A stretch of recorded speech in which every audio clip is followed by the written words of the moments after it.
Me encantaría preguntarte, ¿qué es la obesidad? ¿Me la puedes definir? Actualmente el problema es que no tenemos una definición clara de obesidad. Y es, ¿la obesidad es una enfermedad? Esa es quizá la complicación de todo. La mayoría o mucha parte de las personas con obesidad es porque tienen problemas genéticos o de salud asociados que hacen tener esta obesidad. ¿Realmente es así? ¿O hay mucha parte de esta gente que acaba adquiriendo esta obesidad, ya sea por hacer menos actividad física, por comer más de lo que su cuerpo les pide? ¿Cómo está un poquito esta situación a día de hoy? Esa genética no es nada si no se da el ambiente adecuado. Que sí cardio, que sí fuerza, Walter, o sea, combinación, ¿qué hacemos? O sea, al inicio se hablaba mucho de aeróbico, luego se habla mucho de fuerza, de decir, solo haz fuerza.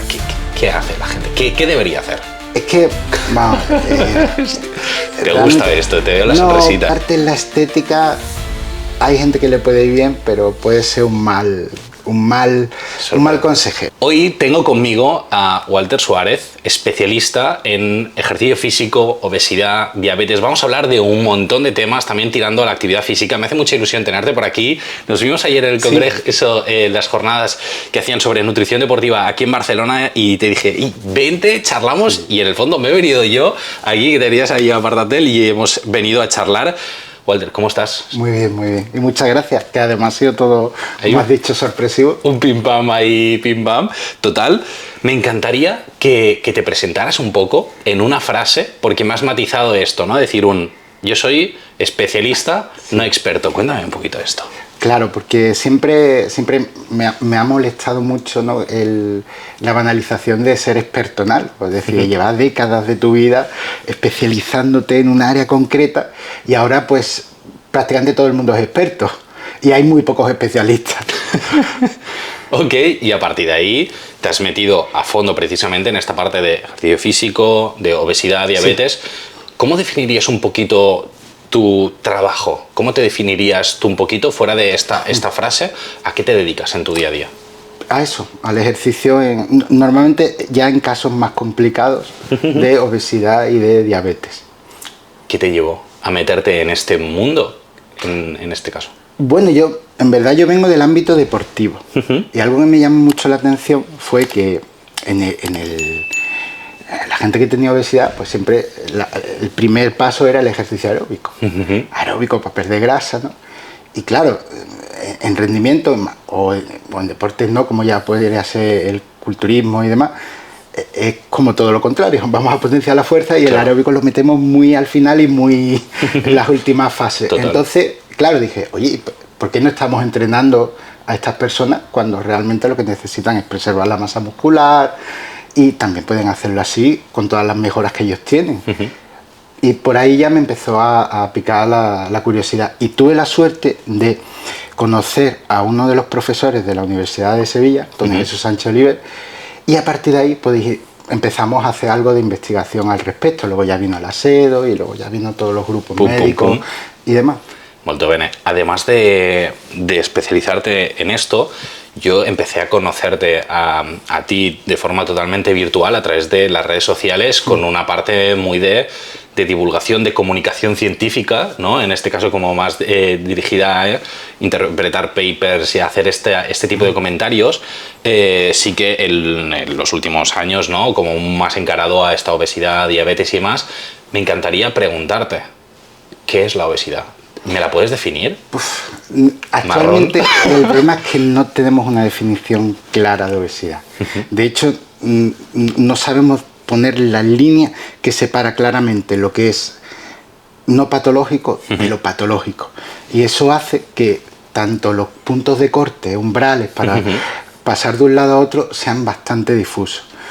Normalmente hablamos de la obesidad como un exceso de grasa que compromete la salud. La pregunta es, ¿qué es un exceso de grasa? Y hasta qué punto entendemos ese compromiso de la salud. El intentar unir ambas variables es lo que ha hecho que haya muy diversas opiniones sobre el tema. Actualmente hay, digamos, dos grandes grupos de opinión, en este caso el documento, la comisión que ha hecho Lancet, que ha reunido a muchos expertos internacionales en el área, expertos de verdad, y ha sido firmado por más de 70 sociedades médicas, ¿no? Y luego tenemos el documento de la EASO, que es la Asociación Europea para el Estudio de la Obesidad, ¿no? Que, digamos, difieren un poco en cómo entienden y cómo abordan lo que es la obesidad. Pero después tienen muchos puntos en común. Ambos mantienen ese exceso de grasa, ambos mantienen la idea de si hay complicaciones patológicas, directamente encuadramos. Pero, por ejemplo, algo que fallan ambos consensos, a mi entender, es que no están claramente definiendo lo que es el componente crónico. Entonces, claro, al poner el foco en la disfunción del tejido adiposo, nos podemos encontrar situaciones en las que alguien puede tener, por genética, un mal engorde, por decirlo así, sí, pero no tiene que tener ningún compromiso en la conducta alimentaria, con lo cual encuadrarlo en obesidad bajo ese paraguas de enfermedad crónica basada en la adiposidad puede ser extraño, y también en cuanto al tratamiento, ¿no? Entonces ahí, y tampoco el tiempo que se lleva en ese estado, o desde cuándo se ha desarrollado. Es un tema todavía muy complicado y que no tenemos del todo claro. Aquí hay una cosa que comentas, y en contraposición a lo que se escucha mucho en redes, me encantaría que pudieras matizar, y es: ¿la obesidad es una enfermedad? Esa es quizá la complicación de todo, que no sabemos decir cuándo lo es y cuándo no lo es. En diabetes mellitus tipo 2 lo tenemos claro.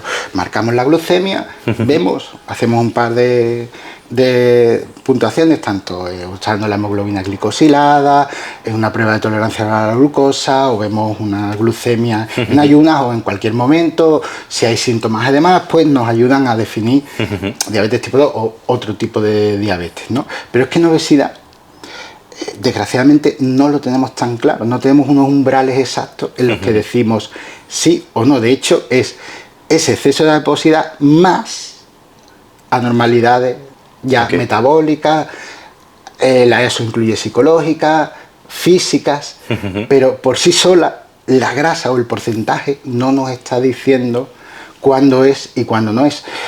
Lo que diferencia, por ejemplo, el Lancet de la EASO es que ha cogido la idea de obesidad preclínica, de gente que tiene muy alta adiposidad, en este caso índice de masa corporal 40, a partir de 40, o las métricas más o menos normalizadas que hay de grasa corporal, y que no tengan ninguna alteración psicológica en su día a día, en capacidad de movimiento o enfermedades o alteraciones ya que se estén produciendo. Eso, por ejemplo, la EASO dice que no. Se desmarca un poco, ¿no? Se desmarca un poco, y que no, que además hemos hablado de obesidad metabólicamente saludable, pero digamos que la comisión de Lancet da un paso más y te dice no solo metabólica, sino que tampoco va a tener problemas respiratorios, físicos. Es decir, crea un fenotipo, por decirlo así, muy particular y muy extraño. Normalmente sabemos que la obesidad metabólicamente saludable suele durar años, pero cuando va pasando el tiempo y la gente va envejeciendo, normalmente suelen ser chicas jóvenes, caucásicas, acaban enfermando. Pero también es posible que haya gente que se mantenga toda la vida en ese estado. Es verdad que eso se da principalmente en gente que tiene un índice de masa corporal 30, 32, 34, 35. En 45, 50 no lo vemos. Vale. Antes de seguir con el podcast, te recuerdo que si quieres mejorar tu rendimiento, darle un pasito más allá a tu nutrición y evidentemente explotar salud, composición corporal y evidentemente tu rendimiento, puedes reservar una llamada gratuita con nosotros en el enlace de abajo en la descripción, y nos cuentas tu caso, nos explicas tus objetivos, qué te gustaría conseguir, y nos ponemos a trabajar en tu nutrición para que explotes al máximo. Así que nada, deportista, te vemos ahí y le damos muchísima caña a tu nutrición. Seguimos con el podcast. Siendo así, te quería preguntar también, ¿no? Tener obesidad, estar en estos IMCs claramente más elevados, ¿no? ¿Es un estado saludable? ¿Se podría considerar a esta persona sana? ¿Hay alguna posibilidad de que esté sana esta persona? Bueno, algo que tienen en común es que, digamos, tanto la Comisión de Lancet como la EASO dejan claro que el IMC no es la mejor métrica, porque hay gente que en IMCs normalizado puede tener un exceso de grasa, con lo cual hay gente que puede tener 28 de IMC pero ser considerado en estas nuevas categorías de tener obesidad. De tener obesidad. Bueno, el exceso de peso, ¿no? A medida que nosotros vamos aumentando peso, se van dando una serie de modificaciones. Por ejemplo, el corazón cada vez se hace más grande. Otra cosa es que la persona entrene mucho y eso pues palíe un poco este efecto. Pero es verdad que tanto a nivel cardiocirculatorio, linfático, ciertos niveles hormonales, es decir, cada vez tus glándulas tienen que producir más hormonas para cubrir todo. Entonces llega un momento en que sí, se puede estar sano, pero es una situación de mucho estrés, suponiendo que no haya fallado nada. Estamos hablando de esta obesidad preclínica. Sí. Pero es cierto que no podemos decir que no haya más susceptibilidad o no sea un factor de riesgo para el desarrollo de ciertas otras anormalidades que estando en un contexto más normalizado. Es decir, el corazón tienes más riesgo, quieras o no, porque es más grande, tiene que trabajar más volumen, es como tensar mucho la cuerda. ¿Podría ser que haya gente muy particular que llegue a edades muy avanzadas sin problema?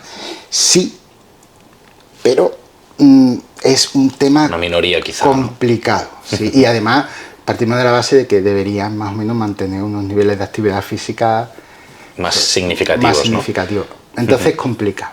Sí. En este caso, y así como para cerrar un poquito como la introducción de este tema y luego ya irnos metiendo más en detalle, en redes sociales se escucha mucho, ¿no? Y se hace mucho debate de que la mayoría o mucha parte de las personas con obesidad es porque tienen problemas genéticos o de salud asociados que hacen tener esta obesidad.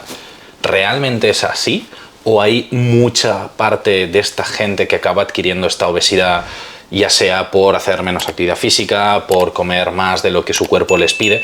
¿Cómo está un poquito esta situación a día de hoy? Vale, voy a hacer un matiz al por favor, porque es muy importante. Dale. Es decir, la idea de que la obesidad sea considerada una enfermedad tiene dos vertientes. La primera es quitar el estigma que hay en torno a ella. Tienes falta de voluntad, no te quieren, no te cuidas, todos los más unidos a todo, aunque se puede extender al ámbito clínico. Es decir, también hay una visión sesgada en la salud, ¿no? Y por el otro lado, que los parlamentos de los diferentes estados que conforman, por ejemplo, la Unión Europea, por eso la Comisión dijo que reconocía la obesidad como una enfermedad, puedan reconocerla como tal para que se pueda acceder a los fármacos o a medicamentos específicos y no esperar a tener el desarrollo de otra patología para que te los manden. Es decir, ahora mismo solo hay 4 países de Europa: Portugal, Países Bajos, Alemania y, si no me equivoco, Italia, que reconocen la obesidad como enfermedad. España, por ejemplo, no lo hace. Entonces, digamos que la idea es eminentemente utilitarista. Después podemos entrar en debate... Lo que sea moral, lo que sea. Entonces, eso es importante, que una cosa criticada de la Comisión de Lancet de la obesidad preclínica es eso, es que si deriva, que como casi siempre suele derivar a lo patológico, pues podría no ser tan ideal, y por eso han dejado la idea de preclínica. Entiendo. Y no han dicho simplemente obesidad. A la aventura. ¿No? Claro. Que no le quitamos el aspecto clínico. Pero es verdad que hay muchos compromisos. Patologizar a la gente tampoco es el camino y podría tener efectos negativos. Es un tema muy complicado y con muchas aristas, que no es tan fácil. Ahora, con respecto a la genética, obviamente hay un factor genético. Pero esa genética no es nada si no se da el ambiente adecuado. Entonces, digamos que tenemos el ambiente adecuado para que la gente que tenga cierta predisposición hacia la obesidad, pues la acabe desarrollando con mucha facilidad y luego le sea muy fácil cronificarla y que no salga de ahí. Entonces, digamos que en clínica se habla de unos porcentajes. El porcentaje genético es mayor a medida que la obesidad es mayor. Vale. Es decir, alguien con un índice de masa corporal 30 y X cantidad de grasa, digamos que está 50-50. Pero alguien que, por ejemplo, desarrolla obesidades tipo 5, tipo 6, que se va a 45, así, ahí ya el componente genético es muy, muy elevado, muy elevado.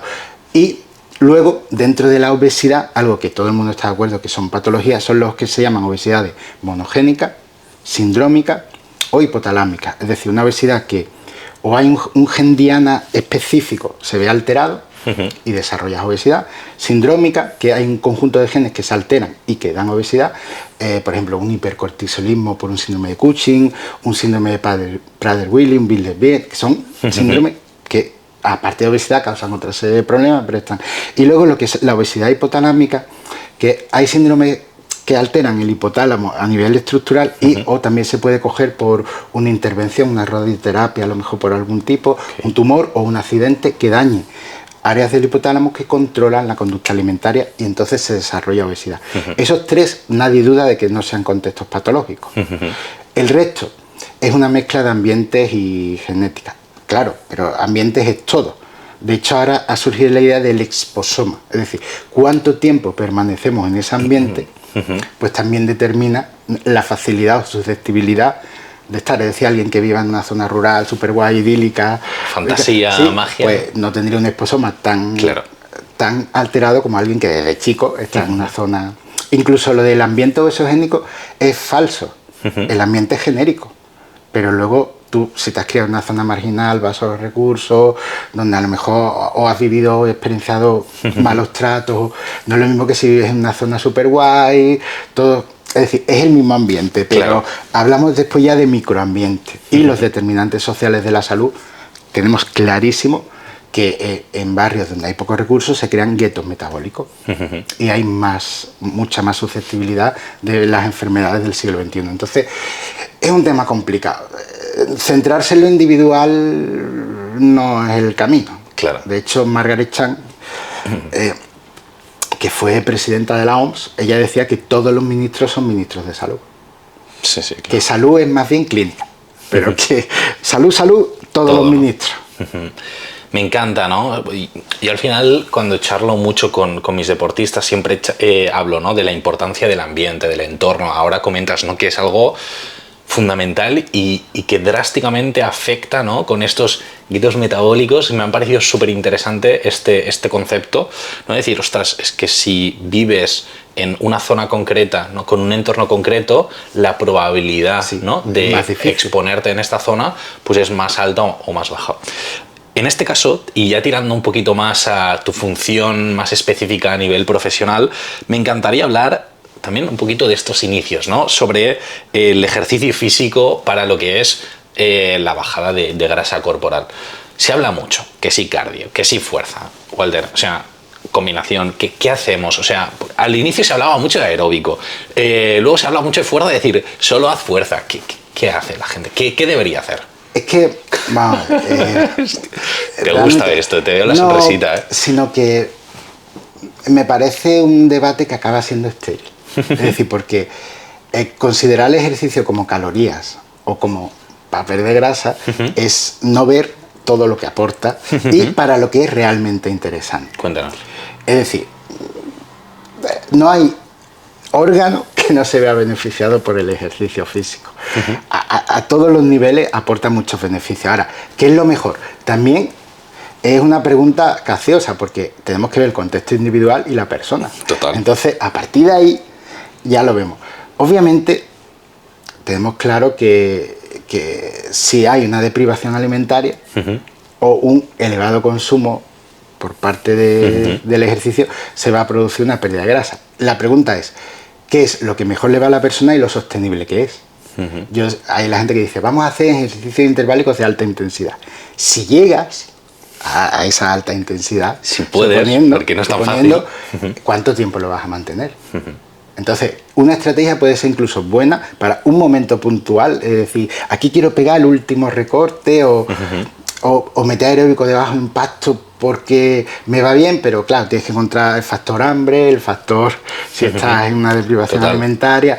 Entonces no hay una respuesta. Después hay cosas que tienen bueno y tienen malo. El ejercicio aeróbico se puede mantener más tiempo.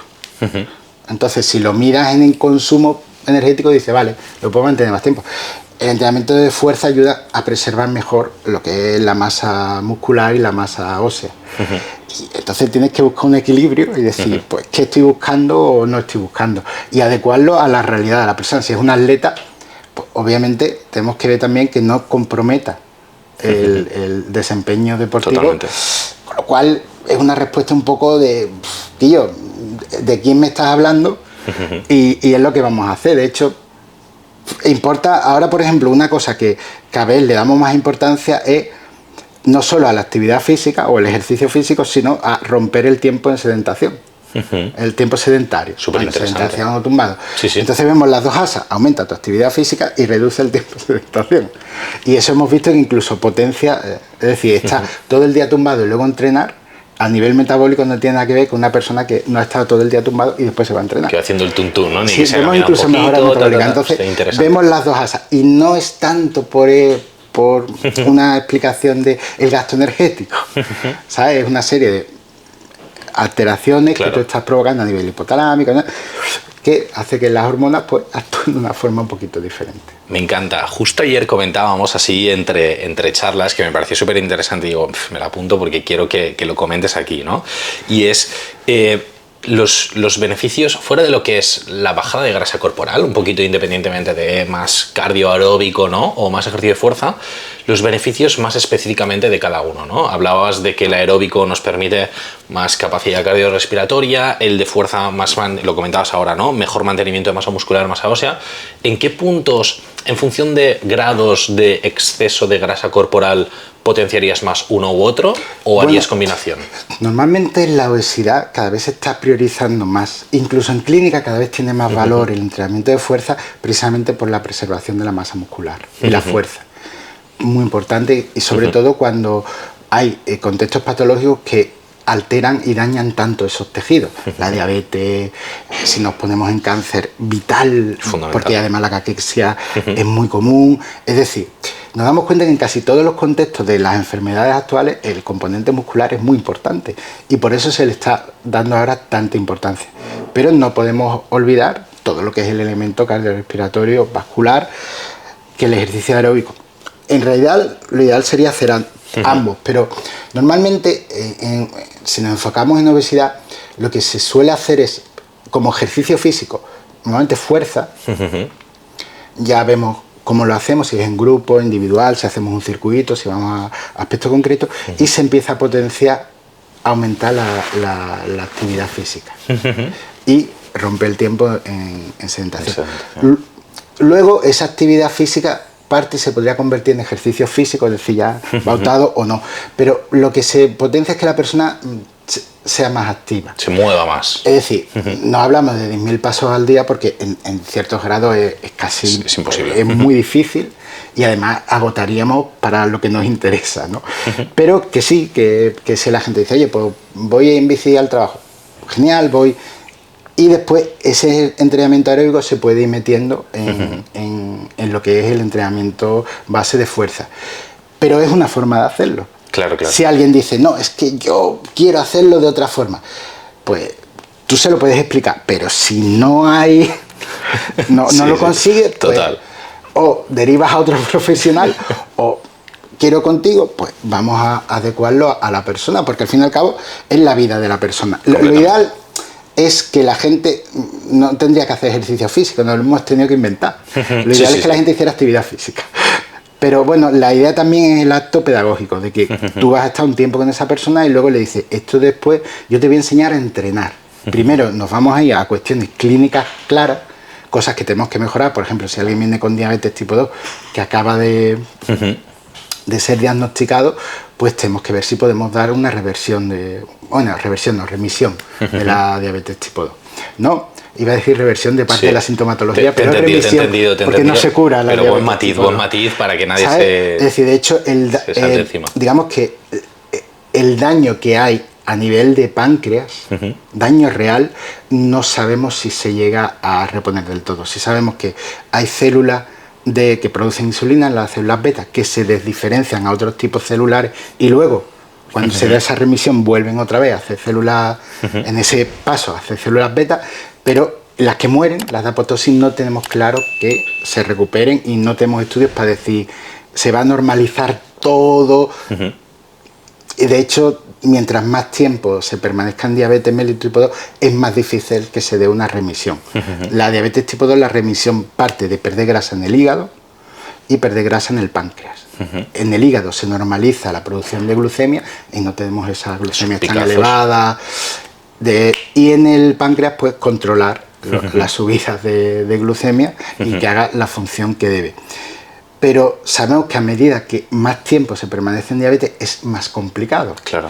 Pero es verdad que después en la literatura hay gente que después de 30 años ha conseguido una remisión. No es todo el mundo, pero en términos generales, mientras antes tomes en consideración. Entonces, cuando viene alguien con patología, lo primero es, vamos a centrarnos en mejorar lo clínico. Hay pedagogía, pero digamos que urge. Total. Urge mejorar eso lo antes posible, porque mientras más tiempo se esté en un estado patológico, peor.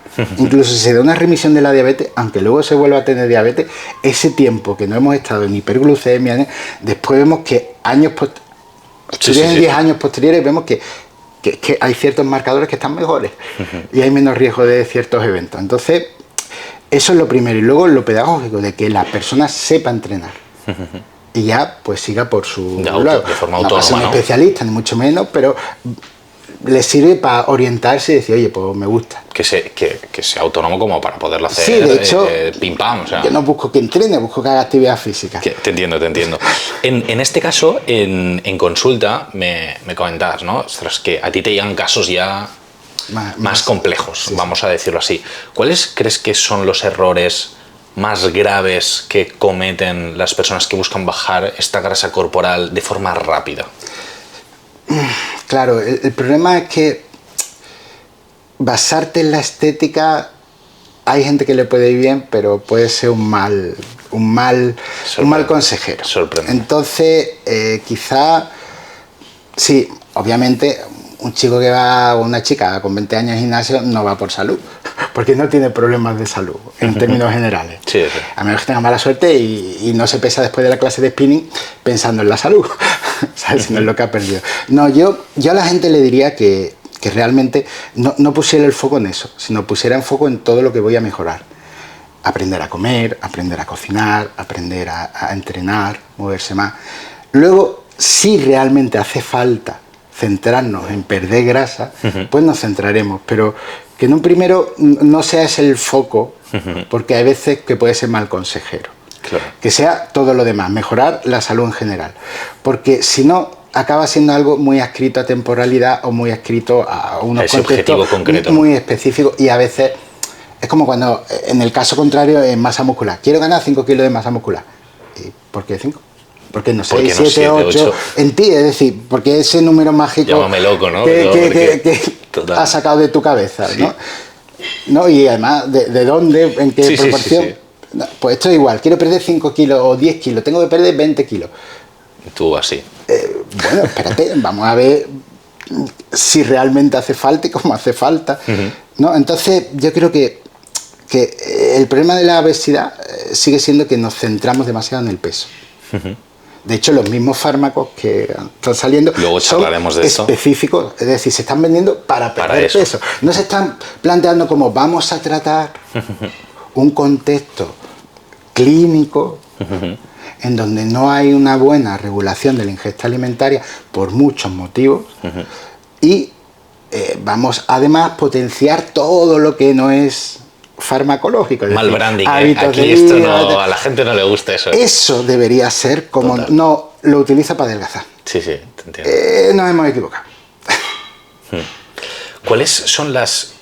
Sí, sobre todo un mensaje para que esto no hay que hacerlo, como mensaje de esto no hay que hacerlo, si tu objetivo es ir afinando esta grasa corporal por salud, por todos estos beneficios, ¿qué no deberías hacer? O sea, ¿qué estrategia no deberías hacer? ¿No? Y yo a través de Nutri digo siempre, ostras, pues no dejes de comer directamente, absolutamente.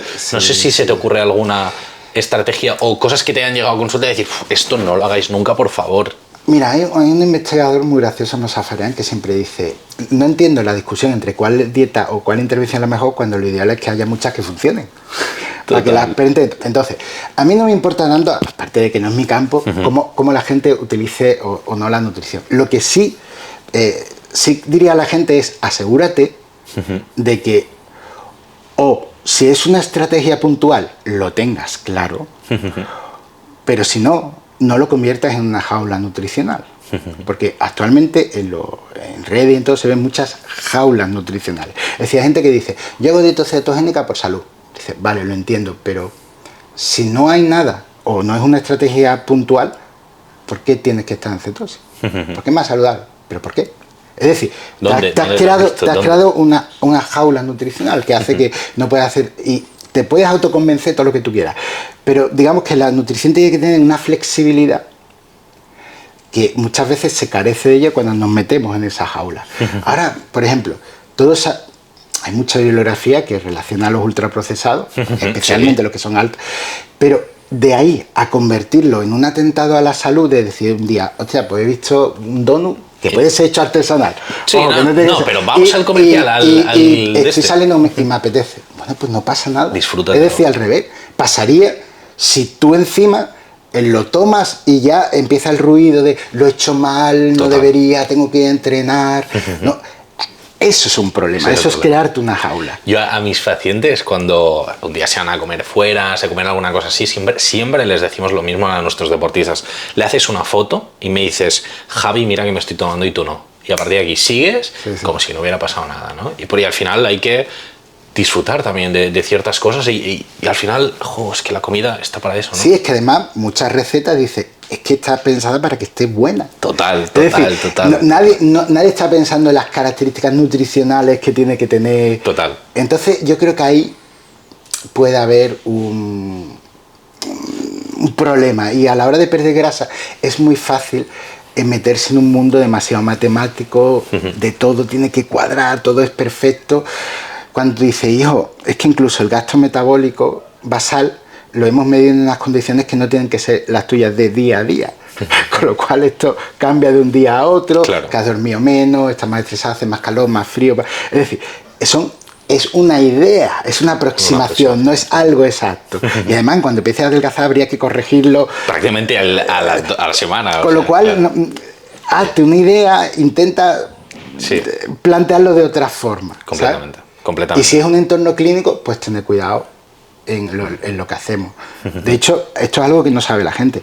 Cuando se hace un estudio de investigación y hay restricción calórica, se tiene que asegurar que no vaya a haber ningún déficit nutricional.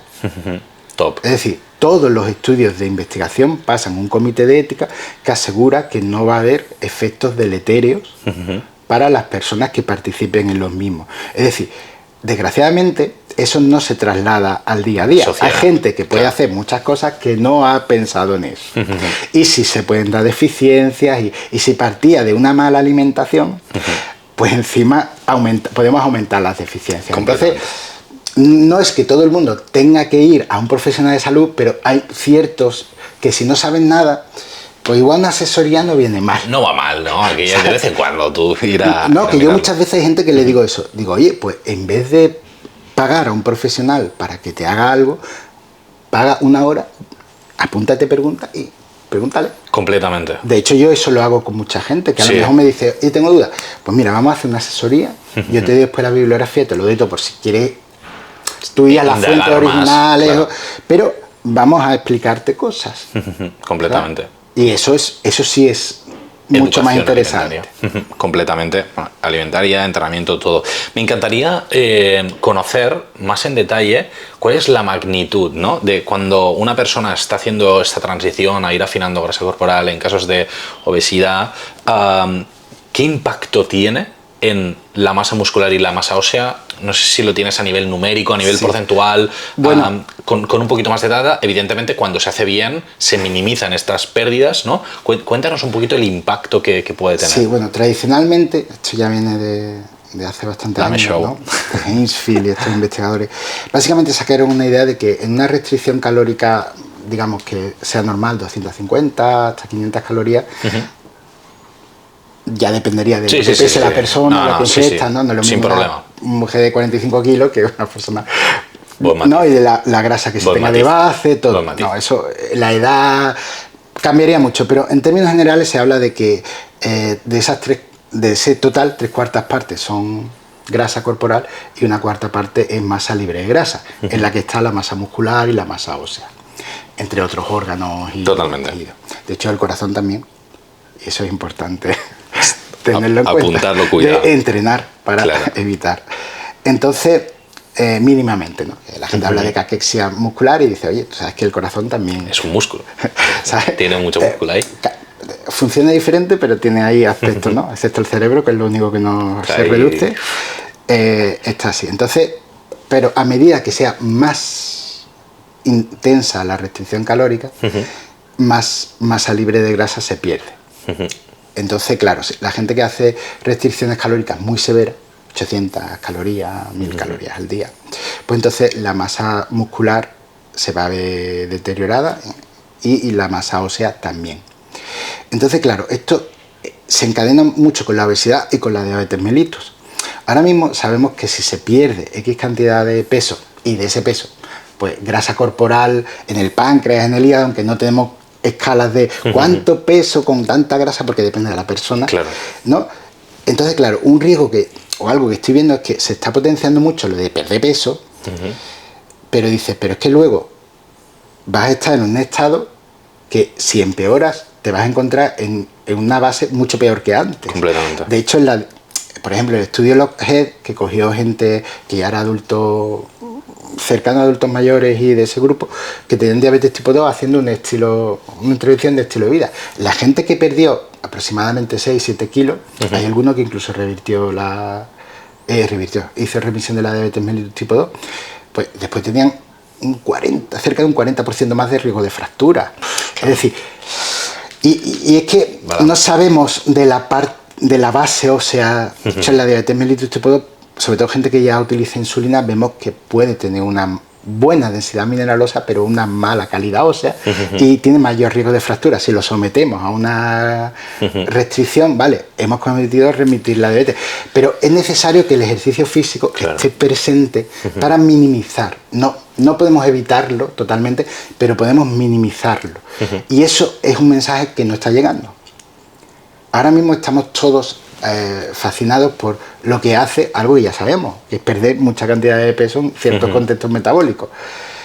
Lo que pasa es que le hemos dado nombre y apellidos en la investigación. El estudio DIRECT, ¿no? El Counterpoint, el Balance, y después todos los que se han hecho, pues nos han dicho casi indefectiblemente que si perdemos X cantidad de peso, en este caso, la traducción a grasa no la tenemos claro, pero sabemos que se reduce, pues podemos dar una remisión de la diabetes. Lo sabíamos con cirugía bariátrica y ahora con los fármacos que están llegando, pues eso es muy interesante. Pero no hay que perder de vista la afectación del resto de tejidos.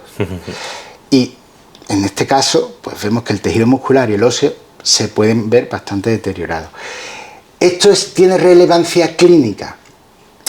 Claro, a menos que sea una persona que tenga poca masa muscular y fuerza de base, que estaría ahí con la sarcopenia, no debería ser tan importante. Pero claro, el problema es que tenemos que pensar en el largo plazo. Completamente, no vamos a vivir 30 años. Y que el peso es fácil, muy fácil recuperar. Es decir, si es fácil engordar, es mucho más fácil recuperar el peso por todas las adaptaciones que se crean.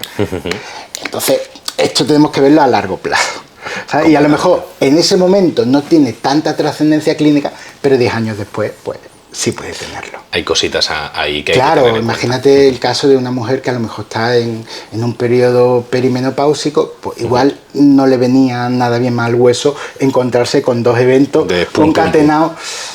Pues eso es importante tenerlo en cuenta. Has comentado un detalle y es el tema de los medicamentos asociados a bajar de peso porque te los venden así, ¿no?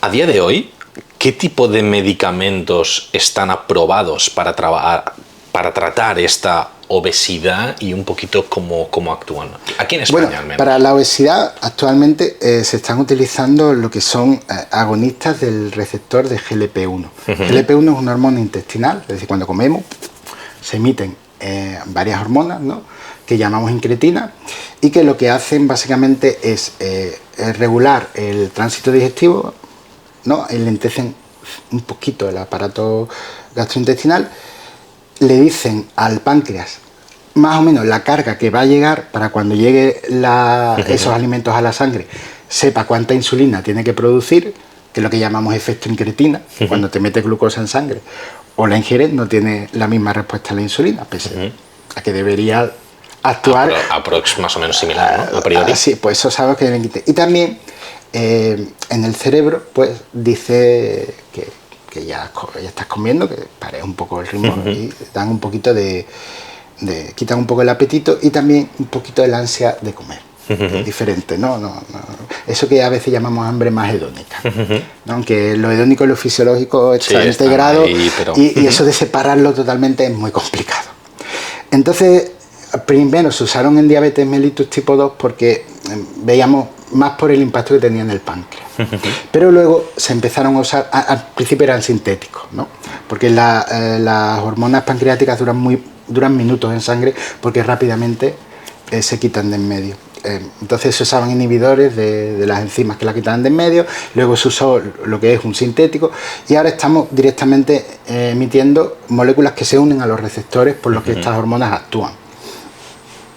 Entonces, digamos que actualmente existe un fármaco que es la semaglutida, que está basada en GLP-1 y otro fármaco que es la tirzepatida, que es una unión de GLP-1 y GIP, que actúan sobre ambos receptores, que son las dos incretinas más conocidas, ¿no? En este caso o hormonas intestinales, siendo más concretos, que se utilizan. Y son los que están aprobados ahora mismo para obesidad, ¿no? Antes se utilizaba también la liraglutida, pero ya estando la semaglutida y la tirzepatida, pues básicamente son los que se van a usar eminentemente. Entonces, a partir de ahí, el problema que tenemos es que los estamos enfocando, yo creo que de una perspectiva donde se debería primar todo lo demás, ya que vas a tener un momento de paz, no vas a tener ese ruido, no vas a tener hambre, vamos a mejorar todo lo demás, y eso no se está poniendo el acento en ese punto, se está poniendo en que vas a perder peso. Que por supuesto esto tarda tiempo, no es... Claro. De hecho los efectos secundarios suelen ser eminentemente gastrointestinales, ¿sabes? Náuseas, vómito, diarrea, ¿no? Estreñimiento, todo relacionado con lo que es el aparato digestivo y la regulación con ese eje con el cerebro. Se hacen escalada para ir superando esos efectos secundarios. Hay gente que no tiene efectos secundarios de relevancia y gente que no los puede superar y el fármaco en ellos pues no funciona. El combinarlo con GIP potencia un poco los efectos sobre el hambre y la saciedad y además minimizaba un poco los efectos secundarios. A partir de ahí cada vez van a salir combinaciones de muchos otros fármacos con base normalmente de GLP-1 o directamente de otras hormonas. La milina, también estamos viendo el glucagón que se está metiendo ahí y ya están saliendo fármacos triples, agonistas. Es decir, cada vez buscamos diferentes mecanismos que potencien. Ya están los orales, pues seguramente se han aprobado los orales.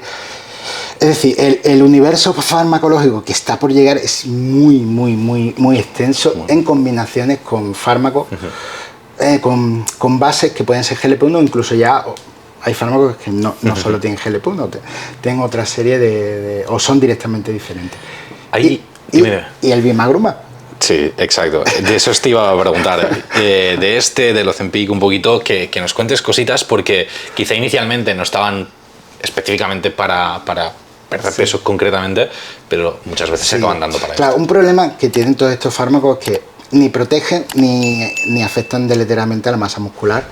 Entonces, la pérdida de masa libre de grasa, y dentro de esa masa libre de grasa, masa muscular, es coherente con lo que sabemos. Entonces eso ha hecho que la comunidad médica se preocupe, sobre todo en ciertas edades y en ciertos contextos. Pues digamos que durante muchos años se estuvo buscando, digamos, un fármaco que protegiera la masa muscular, ¿no?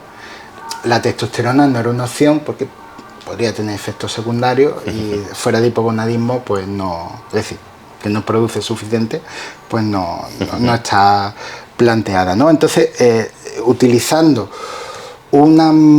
la vía de una mioquina, una molécula que emite el tejido muscular, que lo que hace es inhibir el desarrollo muscular, pues dice, vamos a intentar que esa vía no funcione.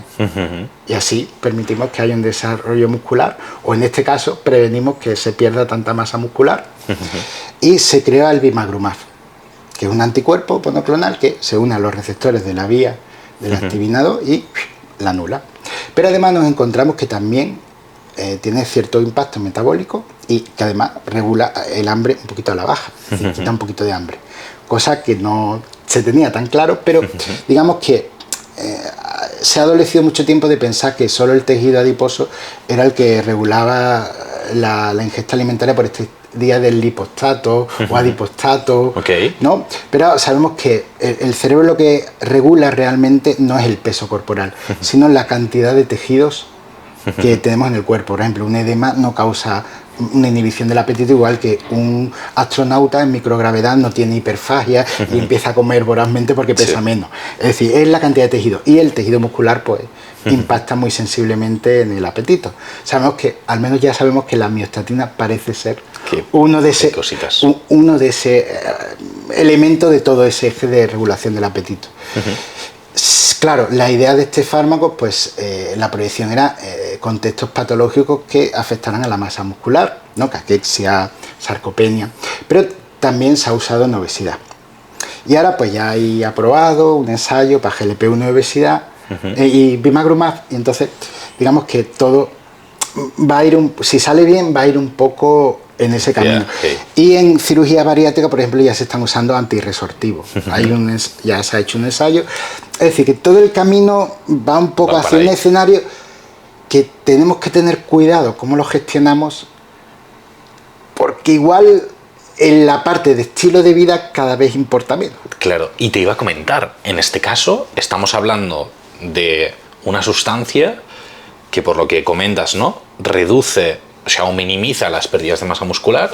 Incluso hemos visto que aumenta mejora un poquito. Mejora, es decir, a la vez favorece la bajada de grasa corporal o de peso.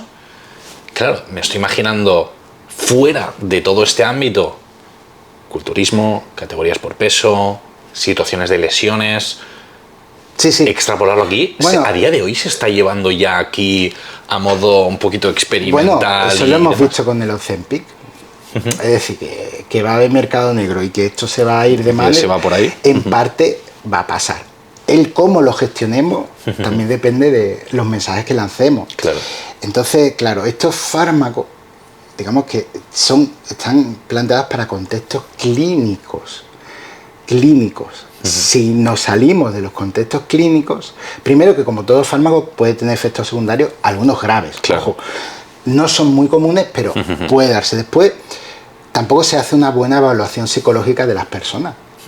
Hay mucha gente que come de más porque es una forma de liberar tensión, ayudarle. Si tú de repente le quitas eso, su vida no ha cambiado, pero dice, uy, necesito otra vía de escape, y a lo mejor se te hace adicto al juego o a otra cosa. Se da una transferencia de adicciones, ¿no? Total. Es decir, nos lo tenemos que plantear muy, muy seriamente, y muchas veces se está banalizando, nos estamos dejando asombrar por ciertos resultados, pero nos damos cuenta que además pues pasa lo mismo que con el tema de anabolizantes.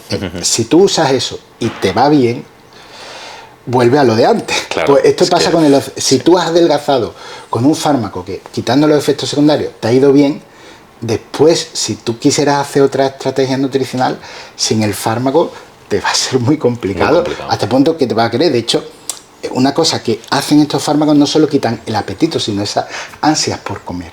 Que pueden modular incluso. Hay gente que deja de fumar porque está usando el fármaco. O incluso en gente con alcohol, pues se está planteando también problemas de dependencia de alcohol, se está planteando como una vía, es decir, que regula mucho todo ese aspecto, más allá de solo regular el apetito, la glucemia, ¿no?, y modular el tránsito gastrointestinal. Entonces, claro, es un tema que hay que reflexionar muy mucho, porque llegará un punto en que se empiecen a liberar patentes y los fármacos sean cada vez más baratos. Ya GDAB inyectables y sean orales.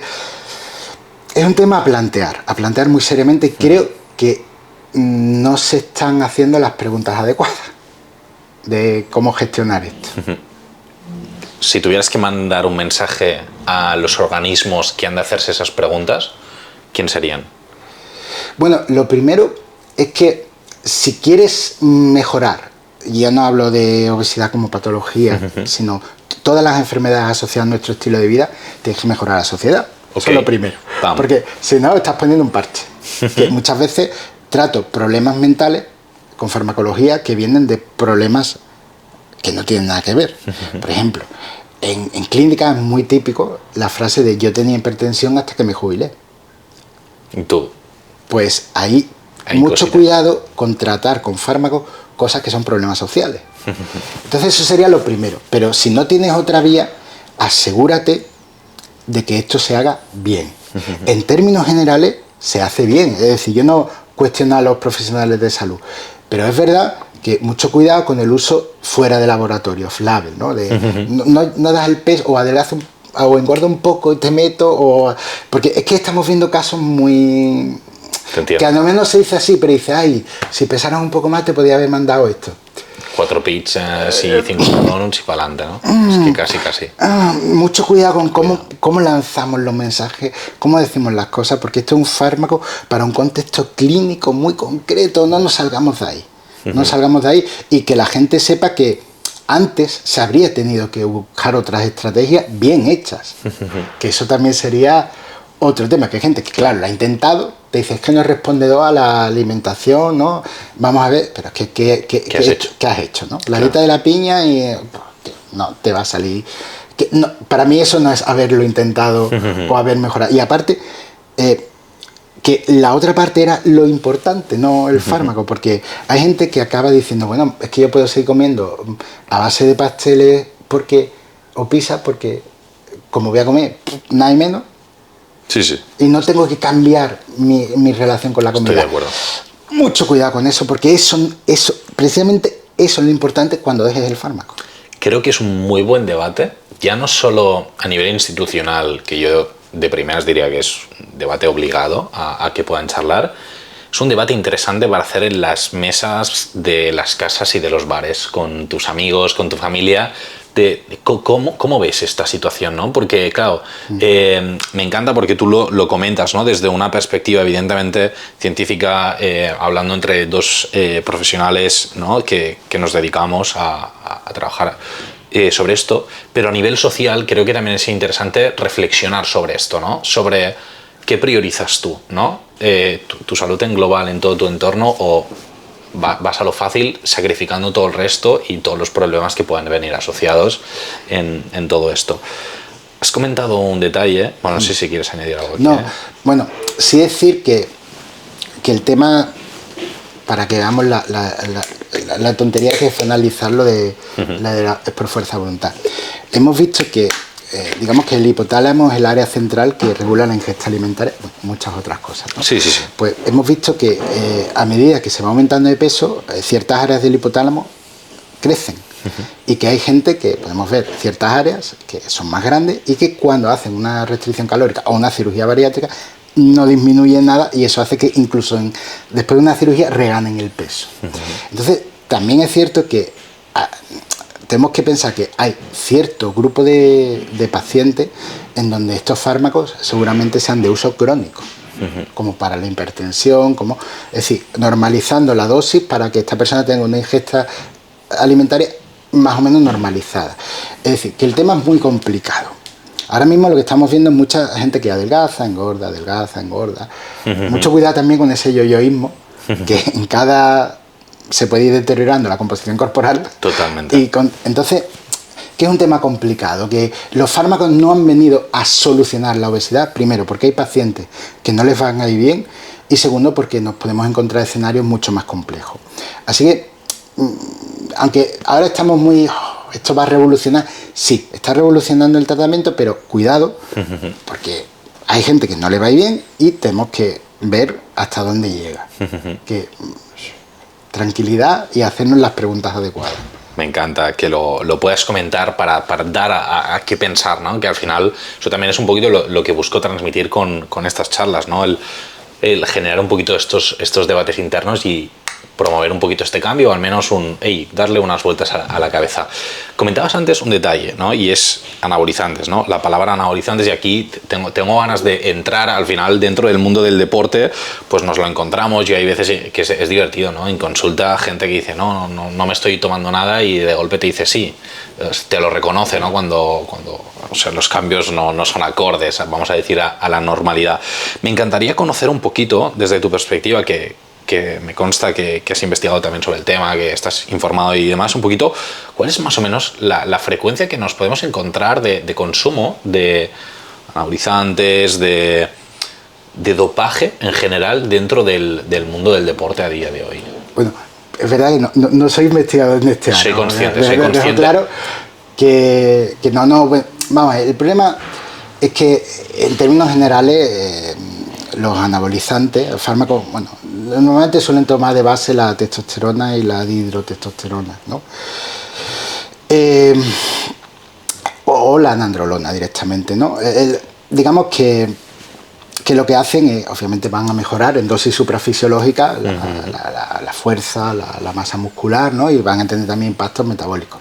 Obviamente los efectos secundarios van a derivar tanto de su conversión a hormona femenina, aromatización, o que pasen directamente a convertirse en dihidrotestosterona y tengan el crecimiento mucho de vello, caída de cabello, ¿sabes? Otras serie de alteraciones en la piel, mucha más grasa, más poro, ¿no? Y pueden ser los efectos secundarios desde leves hasta aquellos mucho más severos, partiendo de la base de que en el largo plazo hay cosas que a lo mejor en el corto no podemos medir, pero que en el largo sí pueden dar la cara. Es decir, puede haber afectaciones de ciertos órganos y tejidos que no estamos considerando, pero en el largo plazo nos dan la cara. O estamos potenciando un cáncer que dentro de X años nos puede dar, ¿sabes? Más problemas, es decir, que no, muchas veces por parte de quienes consumen, venden, por supuesto, se banalizan los efectos secundarios y el yo controlo, o me estoy haciendo pruebas con un médico y no pasa nada. Bueno,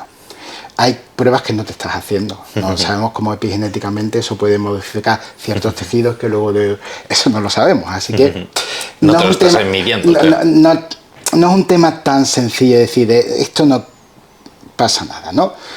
Pero yo quizás donde veo los principales problemas, más allá de los problemas directos para la salud, son los problemas psicológicos. Es decir, primero, ¿por qué has decidido hacer eso?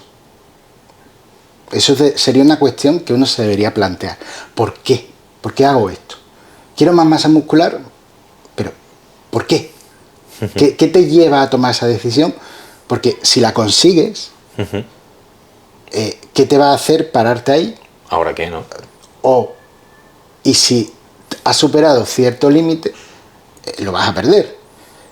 Es decir, tienes que plantearte muy seriamente porque esa estética, esa visión tuya de esa estética es tan importante para meterte en este tema. ¿Por qué? Porque si sale bien y tú dices, bueno, pues ya lo dejo porque no quiero, es que has conocido una vía mucho más fácil, rápida y potente. Que como todo hay gente que será más respondedor y menos respondedor. Eso no le duda, ¿no? Pero es cierto que eso te debería llevar a reflexionar que luego ese ruido mental no se va a ir. Y si te mueves en un ambiente en donde se potencia y se retroalimenta todo lo estético, tú vas a llegar a ciertas épocas, vas a ver que la gente está mejor, tú no, vas a ver, o tu ideal está tan alejado de tu realidad fisiológica que tienes que tener cuidado lo que buscas y lo que haces. Entonces yo creo que es un tema que se tiende a banalizar, muchas veces como con las drogas. Si tú a la gente le dices de las drogas que se va a morir, normalmente la gente pone un mensaje que le entra y le sale. Pero si le dices, es que las drogas son drogas, es decir, si tú te acostumbras a salir con drogas, a divertirte, llegará un momento en que si un día dices, pues no tomo nada, no te lo vas a pasar bien y vas a decir, hostia, es que salir, que antes era divertido, ahora para mí ya no lo es si no hay drogas. Y suponiendo que no afecte ya a tu vida personal, social. Completamente. Pues esto es igual. Si entrenar es algo muy saludable, no lo conviertas en una cosa que no tiene nada que ver con salud. Eso. Porque puede llegar un momento en que digas, tío, para que voy a entrenar fuerte o me voy a cuidar si esto es lo que me va a dar todo, o incluso llegas y dices, no quiero seguir más en este mundo porque me ha agobiado. Es decir, es un tema que yo le veo más problemas a nivel psicológico, porque incluso la relación con la comida, hay gente que está ahí en lo patológico y lo ve normal. La estética muchas veces es una estética extremadamente específica, es decir, antes nosotros veíamos Rocky o Jean-Claude Van Damme y nos parecían, y ahora es un pardillo de Instagram. Mucho cuidado, también no sabes cómo están tus ídolos. Hay mucha gente ya con 30 años que está en terapia de sustitución hormonal, de reemplazo hormonal, es decir, ostras, que esto, y no lo dicen, ¿no? Mucho cuidado, porque esto igual no es tan bueno como lo que tú estás pensando. Es decir, no solo ignorando los efectos secundarios, sino te planteas que esto va a mejorar muchos aspectos de su vida y a lo mejor potencia los malos, que serán esa inseguridad, de ese creer que no vales, ese... Mucho cuidado con ese mundo. Además de toda la sintomatología asociada, además de todo esto, todo ¿no? Pero esto. Me parece y que estás haciendo un acto ilegal. Es decir, claro, pues, claro. Sí, es un matiz. Que además que legalmente no... Totalmente. Me parece muy interesante porque creo que muchas veces no se habla de esta vertiente psicológica cuando se habla del uso de anabolizantes, del uso de tal. Y precisamente, claro, desde mi punto de vista, está como bastante normalizado el que en ciertas categorías, por ejemplo, de fisicoculturismo y demás, se utilizan estos anabolizantes o lo que sea. Ahora, me encantaría saber un poquito cómo ves esta situación en ese deportista amateur que va al gimnasio, que podría ser yo, decir quiero subir un poco más de masa muscular, he visto que en Instagram tal, pues venga, porque yo he visto en Instagram gente haciendo unboxings de que me ha llegado la testosterona. O sea, sí. Entonces, pero una persona que no tiene... Creo que se abre el debate de si en fisiculturismo sí o no, todas estas movidas, ¿no? Bueno, partiendo de la base de que ni siquiera el rendimiento sin anabolizantes es un contexto extremadamente saludable. Correcto, ¿sabes? Correcto. Pero digamos que la gente que se dedica profesionalmente a eso, en el fondo ha decidido pagar un precio. Exacto. Y lo sabe. Y sabe que su vida no se va a normalizar y que a la larga va a tener sí o sí problemas de salud. Correcto. Lo tiene, bueno, y si no lo tiene... Bueno, se lo han de hacer mirar. Es que claro. Lo tiene claro. Pero si lo haces por... Es que claro, ¿qué quieres conseguir?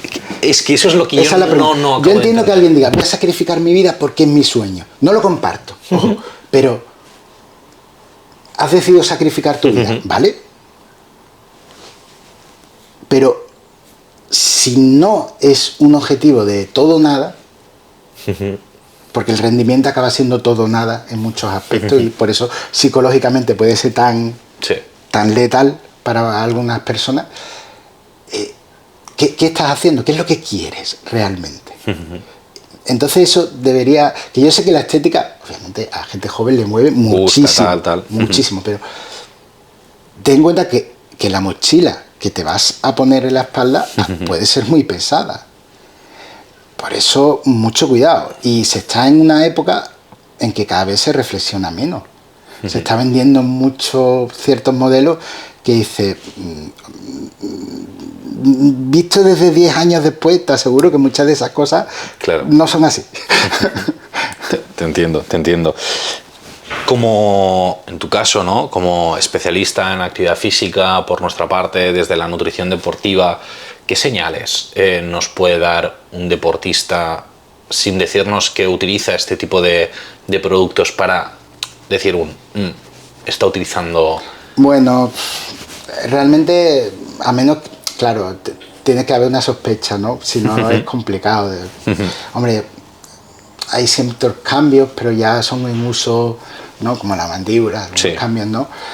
Que podrías ver, ¿no? También se utiliza, ¿no? Un índice músculo-hueso. Hay gente que podría estar incluso por encima. Pero es verdad que en ciertos niveles es muy difícil. Tendrías que buscarlo en una analítica. Sería muy difícil que tú puedas decir este sí, este no. A cierto volumen ya dices, mira, no me cuentas historia. Suspicious, ¿no? Un poquito. ¿Sabes? No. A mí, yo conozco mucha gente que cuando define le crecen las piernas. Venga ya, no ¿Y tú? Y el pectoral, venga ya. Curioso.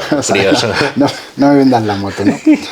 Pero es verdad que es complicado, sería muy complicado en cierto fenotipo de un rendimiento, sería muy difícil verlo claro, ¿sabes? Sí.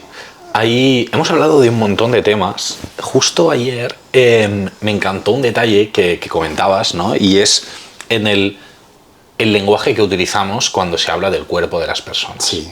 Entonces, fuera ya un poquito de la parte como más científica, me encantaría como para, ya como al final de la charla, hablar un poquito de este lenguaje, de cómo lo ves tú, desde papers científicos, desde la consulta, desde tal, ¿cómo notas que se está hablando y cómo crees que sería lo más óptimo también de cara a los deportistas, pacientes con los que trabajo? Bueno, lo primero es que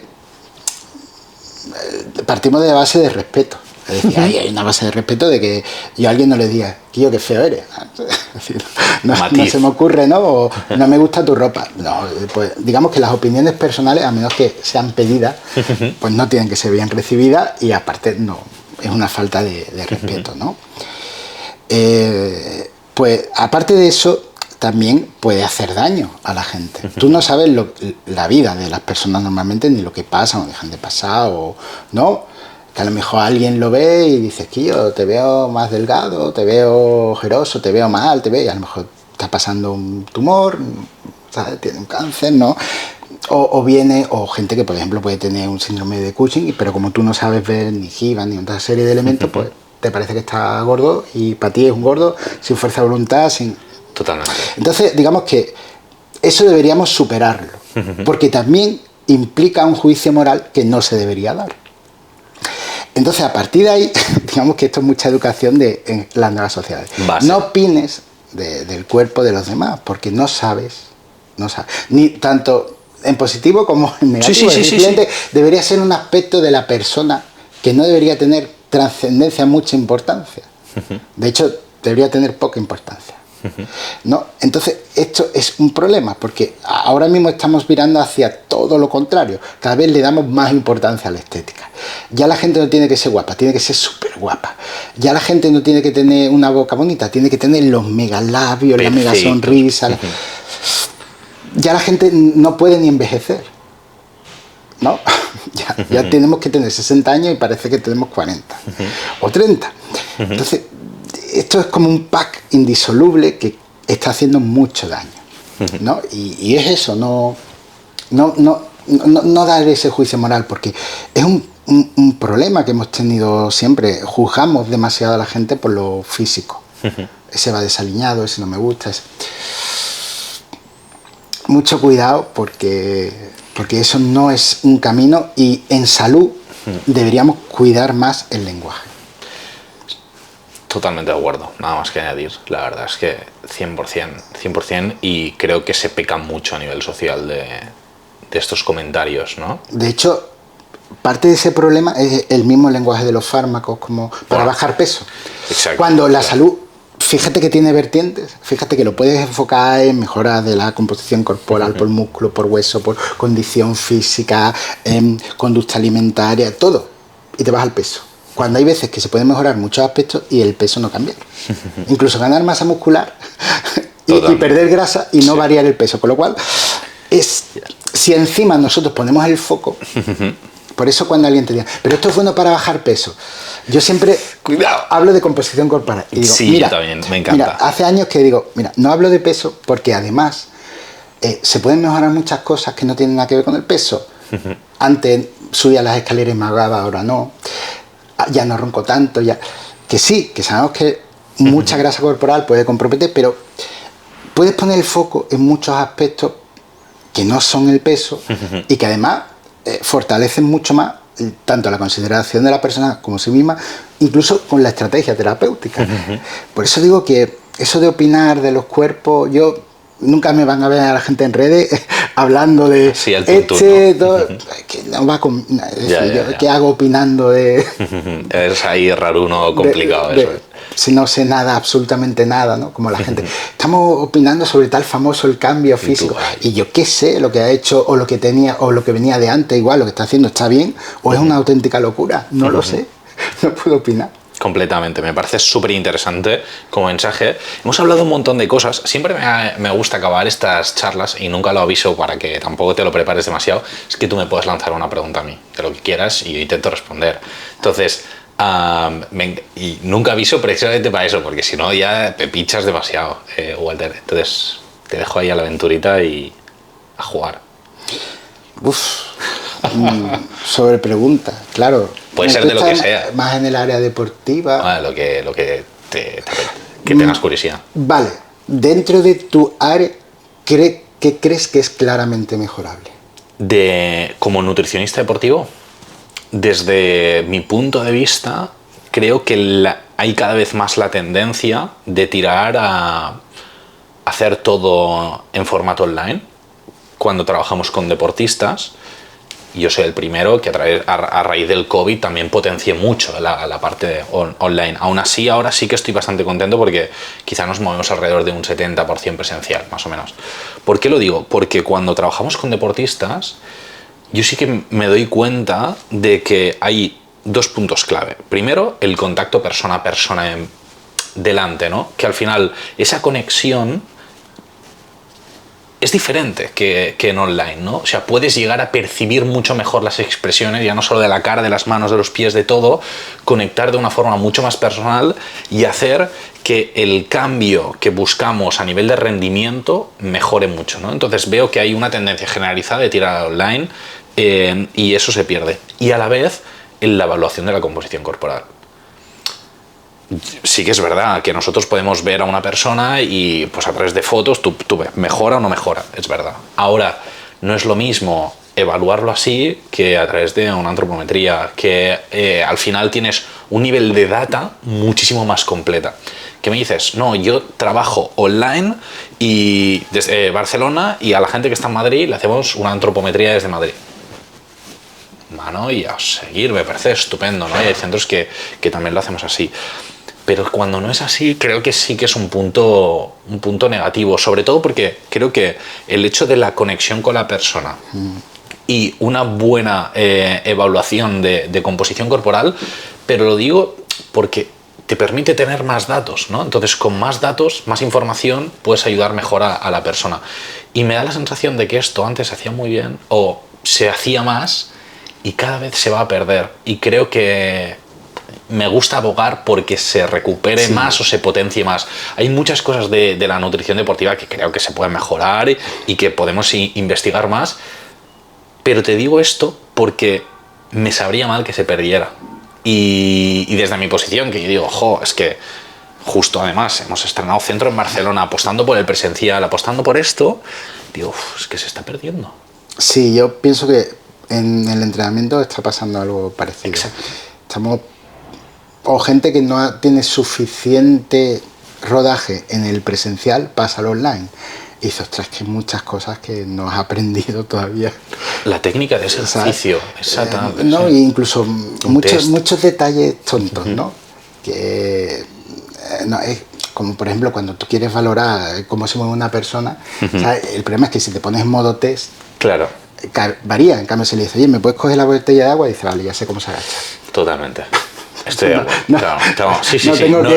No se sienten test y lo hace natural.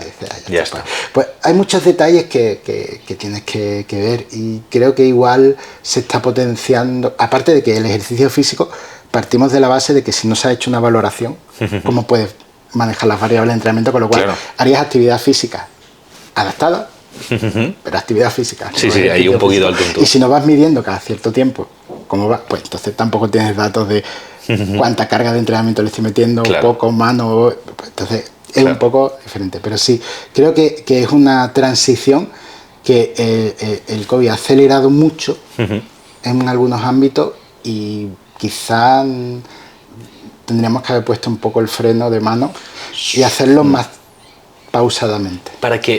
Creo que al final, si viene acompañado de tecnologías que nos permiten también tener esta data, me parece top, ¿no? Ayer hablábamos en el Congreso de avances tecnológicos y demás, y estoy convencido de que la tecnología va a ayudar mucho también para que en el online se pueda potenciar y no haya demasiado problema.